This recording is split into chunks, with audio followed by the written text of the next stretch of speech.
اس کو ضرورت نہیں ہے. جرجیز کو ضرورت پڑتی ہے دور تک آواز پہنچانے کے لیے مائک کی، اور اپنی آواز پہنچانے کے لیے انٹرنیٹ کی.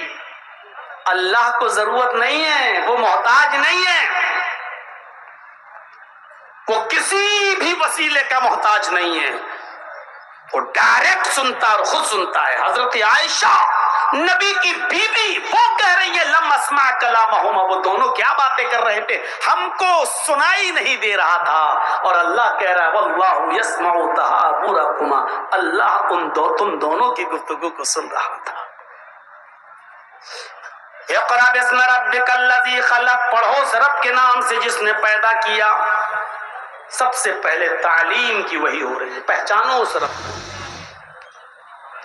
ہر آدمی جب رب پر غور کرے گا تو ایک دم سمجھ میں آ جائے گا کہ زمین اور آسمان کا خالق، چاند و سورج کا خالق، سیاروں کہکشاؤں کا خالق وہی ہے، اور جو کچھ بھی ہمیں مانگنا ہے اسی سے مانگنا ہے. تو سب سے پہلے تعلیم یہ دی جا رہی ہے.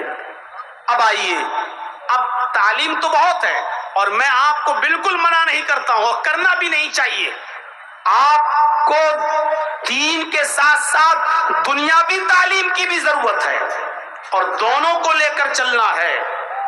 جیسے قرآن میں یہ دعا بتائی گئی ربنا آتنا فی الدنیا حسنۃ وفی الآخرۃ حسنۃ وقنا عذاب النار، اس میں دنیا بھی مانگنے کا حکم ہے اور آخرت بھی مانگنے کا حکم ہے. اسی طریقے سے آپ جب دنیا میں آئے تو دنیاوی تعلیم بھی آپ کو حاصل کرنا ہے اور اخروی تعلیم بھی حاصل کرنا ہے، دینی تعلیم بھی حاصل کرنا ہے.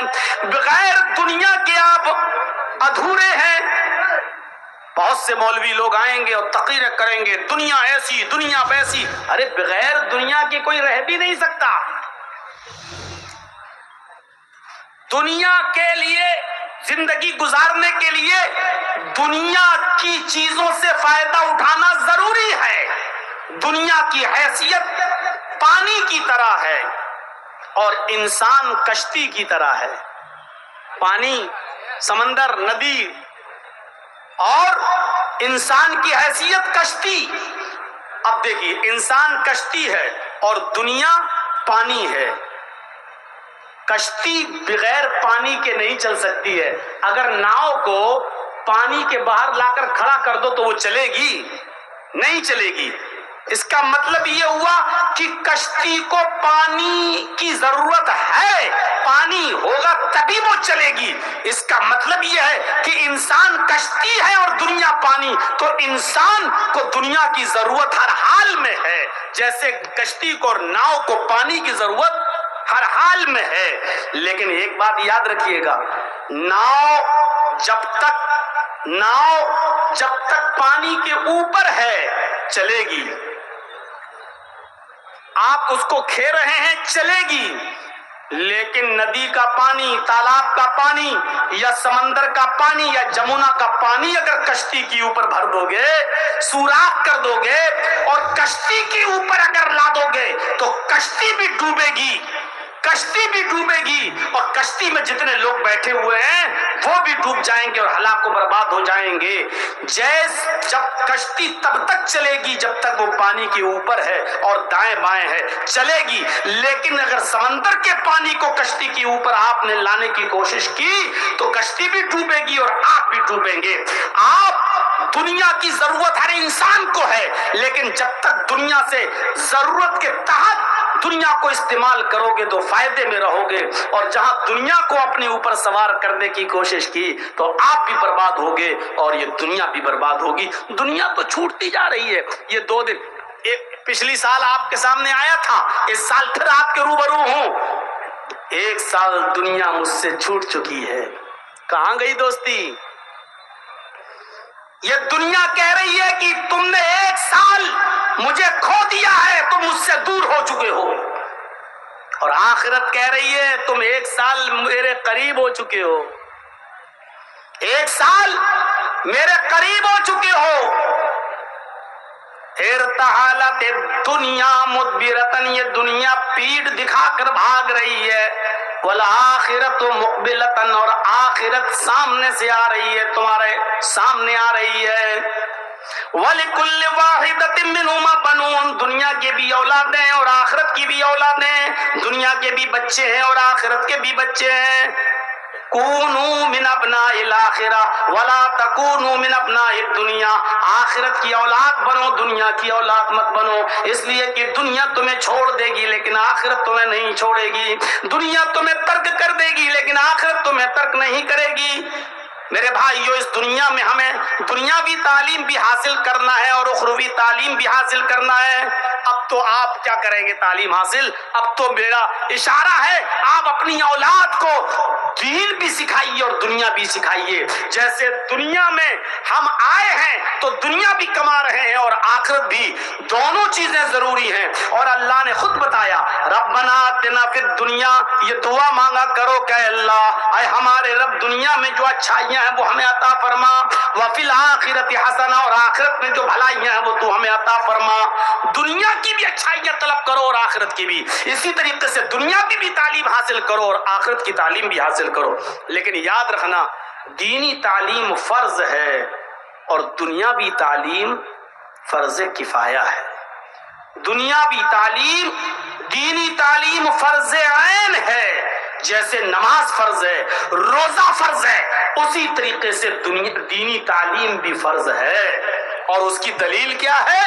اس کی دلیل ہے طلب العلم فریضۃ علی کل مسلم، مسلم میں لڑکا لڑکی مرد عورت دونوں شامل ہے۔ اللہ کے نبی نے فرمایا کہ علم دین کا حاصل کرنا، طلب العلم فریضۃ، اور علم میں الف لام تخصیص کا ہے، خاصیت بتلا رہا ہے۔ علم دین، خاص علم دین کا حاصل کرنا یہ فرض ہے ہر مسلمان پر، چاہے وہ مرد ہو یا عورت ہو۔ طلب العلم فریضۃ علی کل مسلم، علم دین کا حاصل کرنا فرض ہے ہر مسلمان پر، چاہے وہ لڑکا ہو یا لڑکی۔ اور دنیا کا علم یہ فرض کفایہ ہے، حاصل تو کرو۔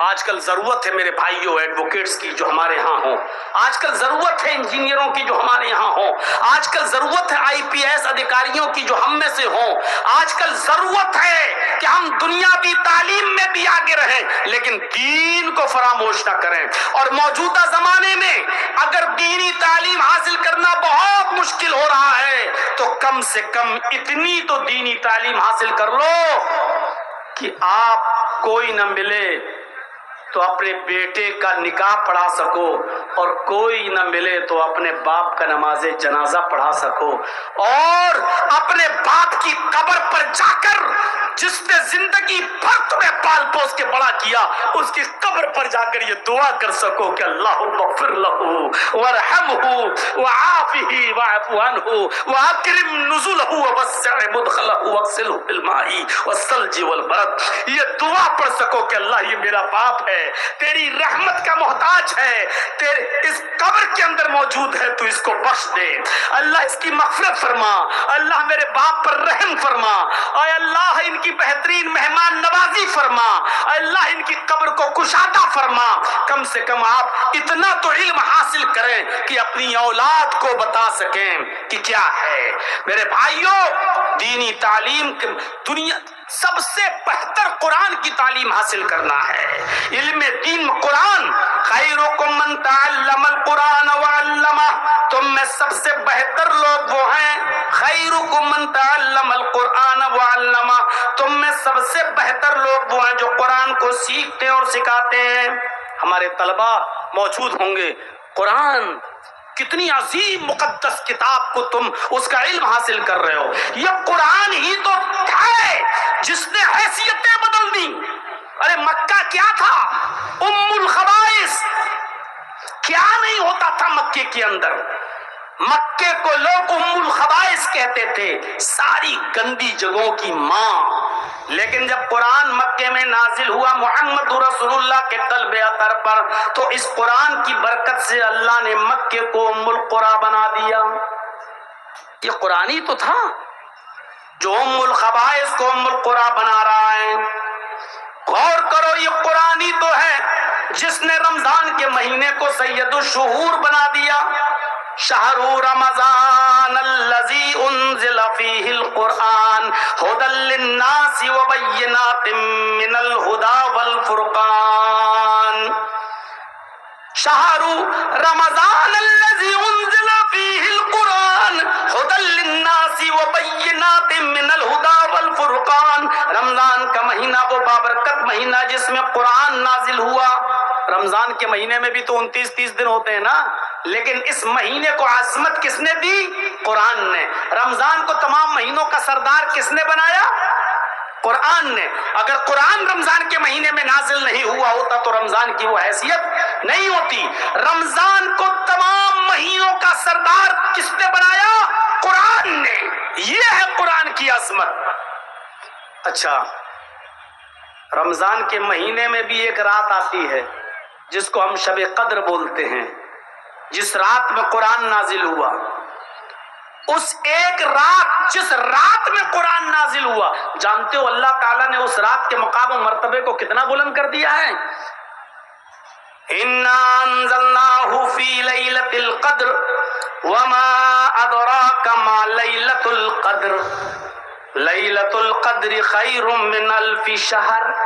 لَيْلَةُ الْقَدْرِ خَيْرٌ مِّنْ أَلْفِ شَهْرٍ. لَيْلَةُ الْقَدْر کا جاگ لینا, لَيْلَةُ الْقَدْر کی عبادت کر لینا, اس قدر والی رات کو جاگ لینا, اللہ کی عبادت کر لینا 1000 مہینوں کی عبادت سے بہتر ہے.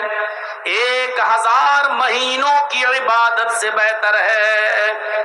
1000 مہینے. جاؤ آپ ملٹیپل, آپ جوڑ دیکھ لیجئے اور تقسیم کر لیجئے. آپ 1000 مہینے کو 12 سے 12 سے آپ دیکھیے اور تقسیم کریے, بھاگ دیجئے. 83 یا 84 سال آئیں گے, 83 یا 84 سال. یعنی رمضان کی ایک رات کا جاگ لینا شب قدر کا 83 یا 84 سال کی عبادت سے بہتر ہے. اس رات کو اتنا بڑا مقام کس نے دیا؟ قرآن نے. ان بچوں کو حقیر نظروں سے مت دیکھو, مدرسے میں پڑھنے والے بچوں کو بری نظروں سے مت دیکھو. آپ اگر تعاون کر رہے ہیں تو آپ کا پیسہ غلط جگہ نہیں جا رہا ہے. یہ اس مقدس کتاب کا علم حاصل کر رہے ہیں جس مقدس کتاب نے رمضان کو سید الشہور بنا دیا, جس مقدس کتاب نے اس رات کو لیلۃ القدر کو خیر من الف شہر, 1000 مہینوں کی عبادت سے بہتر بنا دیا ہے. میرے بھائیوں ذرا غور کیجئے, اس قرآن کی عظمت پر ذرا نظر ڈالیے. یہ قرآن جب مکے میں نازل ہوا تو مکے کو ام القری بنا دیا. یہ قرآن جس مہینے میں نازل ہوا اس مہینے کو سید الشہور بنا دیا. یہ قرآن جس رات میں نازل ہوا وہ رات لیلۃ القدر خیر من الف شہر بن گئی. اس قرآن کو جو فرشتہ لے کر آیا محمد رسول اللہ صلی اللہ علیہ وسلم کے قلب اطہر پر, معاف کیجئے گا بہت ہی دو ٹوک بول رہا ہوں, یہی جبرائیل تھے جو موسیٰ پر تورات لے کر آئے, یہی جبرائیل تھے جو عیسیٰ پر انجیل لے کر آئے, یہی جبرائیل تھے جو داؤد علیہ السلام پر زبور لے کر آئے. لیکن جبرائیل عام فرشتے تھے, کوئی ان کی اہمیت نہیں تھی. لیکن جب یہی جبرائیل قرآن کریم کو لے کر جناب محمد رسول اللہ کے پاس آئے اور قرآن کا نزول جب محمد کے قلب اطہر پر کیا تو اللہ نے قرآن کی برکت سے جبرائیل کو سید الملائکہ بنا دیا, تمام فرشتوں کا سردار بنا دیا. آپ دیکھیے تو خیرکم من تعلم القرآن وعلمہ, جس قرآن نے ساری چیزوں کی حیثیت بدلی, اس قرآن نے پڑھنے والے اور پڑھانے والوں کے مقام کو بھی بلند کر دیا. اور لوگوں دنیا میں بہت بڑے بڑے اسمارٹ لوگ ہیں, اچھی اچھی کیٹیگری کے لوگ ہیں, پروفیسر ہیں, انجینئر ہیں, ایڈوکیٹس ہیں, آئی پی ایس ہیں, دنیا میں ہر قسم کے لوگ تمہیں ملیں گے. لیکن کعبے کے رب کی قسم اللہ کے نبی فرماتے ہیں ان میں سب سے بہتر کون ہے؟ کوئی آئی پی ایس کی ڈگری لے کر آیا, کوئی ایڈوکیٹ کی ڈگری لے کے آیا, کوئی ڈی ایم بن گیا, کوئی ایس ڈی ایم بن گیا, کوئی انجینئر بن گیا, کوئی سول انجینئر بن گیا, کوئی آرکیٹیکچر بن گیا, کوئی کچھ بن گیا. علم بہت قسم کے لوگوں نے حاصل کیا، لیکن اللہ کے نبی فرماتے ہیں تم میں سب سے بہتر لوگ وہ ہیں جو قرآن کو سیکھتے ہیں اور دوسروں کو سکھاتے ہیں، جو قرآن کا علم حاصل کرتے ہیں وہ بھی سب سے بہتر، اور جو دوسروں کو قرآن سکھاتے ہیں وہ بھی سب سے بہتر۔ یعنی ان سے بہتر اس روئے زمین پر کوئی نہیں ہے۔ آپ اندازہ لگا سکتے ہیں، آپ غور کر سکتے ہیں میرے بھائیوں، ہر باپ کی ذمہ داری ہے، ہر باپ کی جو صاحب اولاد ہے اس کی ذمہ داری ہے کہ وہ غور کرے کہ اس کی اولاد کہاں جا رہی ہے، کس طرف جا رہی ہے۔ آپ نے کیا تربیت دی اپنی اولاد کو؟ آپ نے کیا سکھایا اپنی اولاد کو؟ آؤ تمہیں ایک واقعے کی طرف لے کر چلتا ہوں۔ حضرت یوسف علیہ السلام کی شخصیت پر نظر ڈالو۔ تھوڑا سا میں اشارہ کروں گا۔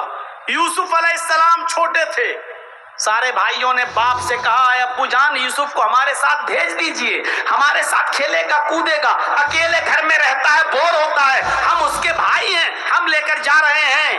یعقوب علیہ السلام نے یوسف کو اپنے دوسرے بیٹوں کے ساتھ بھیج دیا، لیکن ان کے دل میں تو کدورت اور حسد تھا، اس لیے سارے بھائیوں نے مل کر یوسف کو ایک اندھے کنویں کے اندر، ایک ویران کنویں کے اندر ڈال دیا۔ اب دیکھیے گا، کنویں کے اندر ڈال دیا، پھینک کے چلے آئے، اور گھر پہ آنے کے بعد انہوں نے اپنے باپ سے کیا کہا؟ یا ابانا، قرآن دیکھیے، یا ابانا انا ذهبنا نستبق وترکنا یوسف عند متاعنا فاکلہ الذئب۔ اے ابو جان ہم یوسف کو لے کر جنگل میں گئے، ہم نے اپنے سامان کے پاس یوسف کو بٹھا دیا، ہم نے اپنے سامان کے پاس یوسف کو بٹھا دیا، ہم کھیل کود میں لگ گئے، دوڑ بھاگ میں لگ گئے، فَأَكَلَهُ الذِّئْبُ، ایک بھیڑیا آیا اور وہ یوسف کو کھا گیا۔ حالانکہ یوسف کو انہوں نے کنویں میں پھینکا تھا، لیکن باپ سے کیا کہہ رہے ہیں؟ ہم نے یوسف کو اپنے سامان کے پاس بٹھا دیا تھا نگرانی کے لیے، اور ہم کھیل کود میں لگ گئے اور یوسف کو بھیڑیا کھا گیا۔ وَمَا أَنْتَ بِمُؤْمِنٍ لَنَا، بات کی سٹائل دیکھیے، جھوٹے لوگ اپنی بات کو اسی طریقے سے کیسے پیش کرتے ہیں، کس انداز سے۔ اللہ کی قسم، ارے 1 مہینے میں ہم تمہارا پیسہ لوٹا دیں گے، بیٹی کی شادی ہے اور 4 سال تک مانگتے پھر رہے ہو، اب آپ اپنا پیسہ ایسے مانگ رہے ہو جیسے بھیک مانگ رہے ہو کسی کے۔ وَمَا أَنْتَ بِمُؤْمِنٍ لَنَا، اور آپ ہماری بات کیوں ماننے لگے؟ آپ ہمیں سچا نہیں جانیں گے، آپ ہماری بات کیوں مانیں گے؟ وَلَوْ كُنَّا صَادِقِينَ، اگرچہ ہم سچ ہی کیوں نہ بول رہے ہوں۔ بات آئی گئی، ختم ہو گئی۔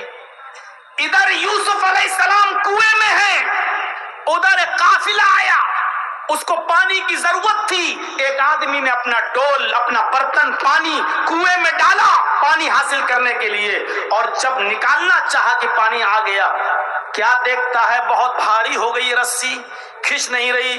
جب جھانک کر دیکھا تو اس ڈول کے اندر یوسف بیٹھے ہوئے ہیں، ایک لڑکا بیٹھا ہوا ہے۔ اس نے جھانک کر دیکھا، قافلے والوں سے کہا یا بشرا ھذا غلام، اے لوگوں خوشخبری ہو، ہم پانی لینے کے لیے اس کنویں کے پاس آئے، لیکن یہ کنواں تو ویران ہے، اندھا ہے، اس کنویں میں پانی نہیں ہے، لیکن خوشخبری ہو ایک بچہ ہمیں مل گیا ہے۔ اس بچے کو نکالا گیا، یوسف کو نکالا گیا، خوش ہیں سب، چلو جلدی کرو اس بچے کو مصر کے بازار میں بیچ دیتے ہیں، ہمارے ہاتھ آ گیا ہے، ہم اس کو بیچ دیتے ہیں۔ چوری کا مال لوگ جتنی جلدی ہو نکالنا چاہتے ہیں، کوئی اس کا اصلی مالک نہ آ جائے، اس لیے کلیا چکے علاقے میں چلے جاؤ، 20,000 روپے کا موبائل 2,000 روپے میں آپ کو مل جائے گا۔ آپ کے علاقے میں بھی ہوتا ہوگا، چوری کا مال لوگ بہت سستے میں دے کر چلے جاتے ہیں۔ ان کو یہ بچہ ملا، انہوں نے سوچا جلدی سے تقسیم کر، جلدی سے بیچ دو اس کو۔ مصر کے بازار میں گئے، یوسف جیسا خوبصورت بچہ، یوسف جیسا خوبصورت اور حسین و جمیل لڑکا کتنے میں بکا؟ آپ تعجب کریں گے قیمت، اتنا خوبصورت بچہ، لیکن وَشَرَوْهُ بِثَمَنٍ بَخْسٍ دَرَاهِمَ مَعْدُودَةٍ، چند کھوٹے سکوں میں انہوں نے بیچ دیا۔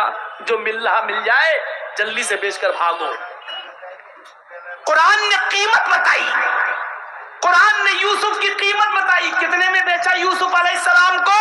وَشَرَوْهُ بِثَمَنٍ بَخْسٍ دَرَاهِمَ مَعْدُودَةٍ، چند گھسے پٹے چند کھوٹے سکوں میں بیچ دیا، یعنی معمولی رقم میں بیچ دیا، لو اور جو مل گیا لے کے چلے گئے۔ یوسف علیہ السلام کو کس نے خریدا؟ بادشاہ مصر نے۔ چاہتا تو لمبی رقم دے سکتا تھا لیکن نہیں، چند سکوں میں خرید لیا اور یوسف کو اپنے گھر لایا، اور جب لایا تو اپنی بیوی سے کہا کھلاؤ پلاؤ پال پوس کے بڑا کرو، ہمارے پاس کوئی اولاد نہیں ہے، یہ یوسف یہ آگے چل کر یہ بچہ ہمارا بیٹا ہم اس کو بیٹا بھی بنا سکتے ہیں، یہ ہمیں کوئی فائدہ ضرور پہنچائے گا۔ ادھر بادشاہ مصر کی بیوی اس بچے کی دیکھ ریکھ کرنے لگی، کھلانے پلانے لگی، پال پوس کر بڑا کرنے لگی، اور جب پال پوس کر بڑا کر دیا اور یوسف جوان ہو گئے، بالغ ہو گئے، تو یہ بادشاہ مصر کی بیوی کا دل ہی یوسف کے اوپر آ گیا۔ اب منظر دیکھیے، یوسف علیہ السلام پر دل آ گیا، بہلانے لگی، پھسلانے لگی، اپنے قریب لانے کی کوشش کرنے لگی، لیکن یوسف علیہ السلام بچے رہے۔ اب یہ چرچا عورتوں میں عام ہو گیا، پورے مصر کی عورتوں میں یہ چرچا ہو گیا، اور عورتیں کہنے لگیں واہ یوسف کو دیکھو، بادشاہ کی بیوی کو دیکھو، عزیز مصر کی بیوی اپنے غلام کو دل دے بیٹھی، اس کے ساتھ غلط کام کرنا چاہتی ہے۔ عورتوں میں چرچا ہو گیا۔ عورتوں میں چرچا بہت خطرناک ہوتا ہے اور بہت جلدی ہوتا ہے۔ اگر آپ کو کسی چیز کو بہت جلدی فیمس کرانا ہو اور کسی چیز کو بہت جلدی پرچار کرانا ہو تو ایک دو عورتوں کو بتا دیجئے، شام تک پورے محلے کو خبر ہو جائے گی۔ ایک آدمی تھا بیچارہ، اس شوہر وہ ایک تربوز کاٹ کے لایا، تربوز، اور اس نے دوپٹے میں لپیٹ لیا۔ دوپٹہ جانتے نا عورتیں جو اوڑھتی ہیں، اس دوپٹے میں لپیٹ لیا۔ تربوز لال تھا تو دوپٹہ لال ہو گیا اوپر سے۔ اب وہ جب گھر میں گھسا تو بیوی نے کہا اے کیا ہے اس میں؟ اس نے کہا چپ رہو میں بتاتا ہوں، چپ چپ چپ۔ وہ گیا اور اندر جا کر ایک الماری میں اس کو رکھ دیا۔ بیوی کہتی کیا لے کے آئے ہو تم؟ اس نے اپنی بیوی سے کہا سنو، ایک آدمی سے دشمنی ہو گئی میری، میں نے اس کی گردن کاٹی ہے، اس میں ایک آدمی کا مرڈر کر کے آیا ہوں، اس کی گردن ہے، ابھی دن میں پھینکنے جاؤں گا تو پکڑا جاؤں گا، رات ہونے تو میں اس کو ندی میں پھینک آؤں گا، ابھی شور مت کرو، بس جاؤ تم کام میں لگ جاؤ۔ مار دیا ہم نے، ایک آدمی کا قتل کر دیا۔ یہ کیا کیا تم نے؟ تم میری بیوی ہو، کہنا نہیں کسی سے؟ نہیں، ظہر کے بعد لایا تھا تربوز، لپیٹا تھا، لال ہوا تھا دوپٹہ، الماری میں رکھا تھا، لیکن مغرب کی اذان ہوتے ہوتے پولیس گھر پہنچ گئی، چھاپا مارا، بھیڑ لگ گئی لوگوں کی۔ یہ آدمی کہہ رہا کیا کر رہے ہو بھائی؟ کہا نہیں مجھے خبر ملی ہے تم نے کسی کا مرڈر کیا ہے۔ کہا ارے صاحب میں مرڈر کروں گا؟ آج تک میں مرغی تو کاٹ نہیں پاتا ہوں، آدمی کو کاٹوں گا؟ کیا بات کر رہے ہو؟ تو آدمی مسکراتے ہوئے کہتا ہے کہ آپ کو جو خبر لگی ہے صاحب وہ صحیح لگی ہے، لیکن میں آپ کو اس کی حقیقت بتاتا ہوں، آؤ میرے ساتھ۔ کہا کیا؟ الماری کھولی، تربوز نکالا، دوپٹہ ہٹایا، صاحب یہ تربوز تھا، اب آپ دیکھ لیجئے میرا پورا گھر، کہیں گردن نہیں ملے گی۔ کہا پھر یہ کیوں کیا؟ کہا میں تربوز کاٹ کے لایا تھا اور میں نے اس کو دوپٹے سے ڈھک دیا تھا، دوپٹہ تربوز کے کلر سے لال ہو گیا، بیوی کو میں نے یہ کہا کہ کسی کو مار کے آیا ہوں اور رات میں پھینکنے جاؤں گا اس کی گردن کو۔ میں یہ دیکھنا چاہتا تھا کہ عورتوں کا پیٹ کتنا مضبوط ہوتا ہے، میں یہ دیکھنا چاہتا تھا کہ کوئی راز کی بات اپنی بیوی کو بتانا چاہیے کہ نہیں بتانا چاہیے، بس میں یہ اندازہ لگانا چاہتا تھا، اور میں بخوبی واقف ہو گیا ہوں کہ اب میں کتنا اپنی بیوی سے کوئی بات شیئر کروں گا اور کتنا نہیں کروں گا، بس یہی بس ایک چیز تھی میرے اندر۔ پولیس والوں نے کہا چھوڑ تو دیا دو چار تھپڑ مار کے، کہا کمینہ پریشان کر رہا ہے، لیکن واقعی تم نے صحیح کیا ہے، واقعی عورتوں سے کوئی بات شیئر نہیں کرنا چاہیے۔ بتائیے اس کتنی خاموشی کے ساتھ اس نے رکھا اور شام تک پولیس آ گئی۔ قرآن بھی کہتا ہے ان کیدکن عظیم، عورتوں کی چالیں بڑی خطرناک ہوتی ہیں۔ اب قرآن کی بات کون جھٹلائے گا؟ ہماری ماں بہن پہلی بات تو سنی نہیں رہی ہوں گی، اچھا ہے بیچاری وہ اپنا کپڑا دکھائیں، ساڑی دکھائیں، چپل دکھائیں، زیور دکھائیں، اب رات کے 2 بجے کون بیچارہ سنے گی ہماری بات؟ اب ان کو فرصت ہی مل جائے اپنا کپڑا اور سینڈل اور چپل دکھانے سے، یہی بہت بڑی بات ہے۔ لیکن جو سن رہی ہیں وہ سنیں، غصہ نہ ہو میرے اوپر۔ قرآن نے کہا ان کیدکن عظیم، عورتوں کی چالیں بڑی خطرناک ہوتی۔ اب عورتوں میں چرچا ہو گیا مصر کے اندر، لو بادشاہ مصر کی بیوی نے اپنے غلام کو دل دے دیا، اپنے 2 کوڑی کے غلام کو۔ اب بادشاہ کی بیوی کو بڑا برا لگا کہ کمبخت میرے بارے میں ایسی باتیں کر رہی ہیں، ان کو کیا معلوم یوسف کتنے خوبصورت ہیں۔ کہا اچھا چلو، اب دیکھیے ایک اور چال چلی بادشاہ مصر کی بیوی نے۔ کیا چال چلی؟ ساری عورتوں کو بلایا، دعوت دے دی، دسترخوان لگا دیا، سب کے سامنے پھل رکھ دیے اور چھری رکھ دی، لو پھل کاٹو اور کھاؤ۔ یہ بھی ایک چال تھی۔ عورتوں نے چھری اٹھائی اور پھل کاٹ کاٹ کے کھانے لگی۔ یوسف سے کہا بادشاہ مصر کی بیوی نے، یوسف ان عورتوں کے سامنے سے گزر جاؤ۔ اور جب بادشاہ مصر کی بیوی کی بات مان کر یوسف جب ان عورتوں کے سامنے سے گزرے، اور مصر کی عورتوں نے جب یوسف کو دیکھا تو پھل کاٹ رہی تھی، انگلی کٹنے لگی۔ کبھی کبھی آپ دیوار پہ تیز سر مار دیں تو اس وقت آپ کو تکلیف نہیں ہوگی، آدھے گھنٹے کے بعد درد ہوگا۔ اوف! کبھی کبھی اچانک آپ کو چوٹ لگ جائے تو اس وقت وہ جگہ سن ہو جاتی ہے، آپ کو تکلیف نہیں ہوگی، بعد میں تکلیف ہوتی ہے۔ عورتوں نے ادھر یوسف کو دیکھا تو انگلیاں کاٹ دی، اور ایسے نہیں کٹی، نہیں، قرآن کہتا قطعنا ایدیہن، انگلی کٹی نہیں، ٹکڑے ٹکڑے ہو گئی، ادھر سے کٹی، ادھر سے کٹی، ادھر سے کٹی، گرنے لگی۔ قطع یقطع کے معنی کاٹنا، اور قطع یقطع تختی کے معنی ہوتے ٹکڑے ٹکڑے کرنا۔ ان عورتوں نے اپنی انگلیوں کے ٹکڑے ٹکڑے کر دیے۔ الفاظ کی زیادتی معنی کی زیادتی پر دلالت کرتی ہے، کئی جگہ سے ان کی انگلیاں کٹ گئیں،